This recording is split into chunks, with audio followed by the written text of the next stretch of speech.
बिस्मिल्लाहिर्रहमानिर्रहीम। सामीन, मैं हूँ आपका मेज़बान हकीम उकाशरऊफ़। सामीन, जब जैसे ही मौसम बदलता है और जैसे ही मौसम एक हालत से दूसरी हालत के अंदर आता है, यानी ऐसे समझ लें कि रमज़ान के अंदर कुछ गर्मी भी पड़ रही थी, कुछ सर्दी भी थी, और ईद के मौके पर लोगों को पहले दिन काफ़ी ठंड भी महसूस हो रही थी।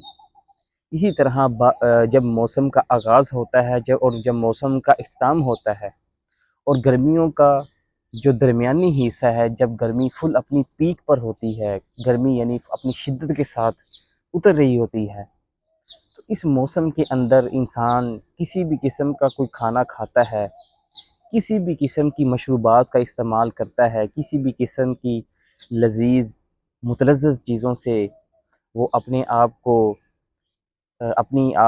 की भूख मिटाता है, सर्द मशरूबात इस्तेमाल करके अपनी प्यास को तस्कीन पहुँचाता है। तो ऐसी चीज़ों के साथ, ऐसे मौसम के अंदर इंसान का पेट दर्द के अंदर मुब्तला हो जाता है, और कई लोगों को मैंने देखा है, जैसे ही उनका पेट दर्द में होता है तो वो दौड़े-दौड़े जाते हैं मेडिकल स्टोर पे, भाई हमें इमोडियम गोली दे दें, हमें भाई ये वाली गोली दे दें, हमें भाई ये कैप्सूल दे दें, हमें यार ये टैबलेट दे दें।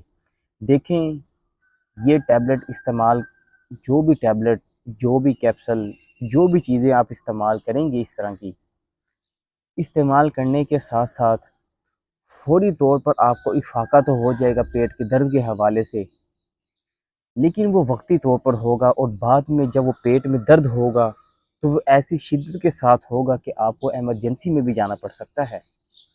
इसीलिए इसीलिए फ़ौरी तौर पर इमरजेंसी सूरत की हालत के अंदर इंसान को चाहिए कि ऐसा तरीका अपनाए, ऐसा इलाज अपनाए कि इंसान को बाद के अंदर कोई किसी भी मुश्किल का सामना ना करना पड़े। आज मैं आपको इसी का एक बेहतरीन काबा बताऊँगा। आपने 3 चीज़ें लेनी हैं, अजवाइन, पुदीना और दालचीनी।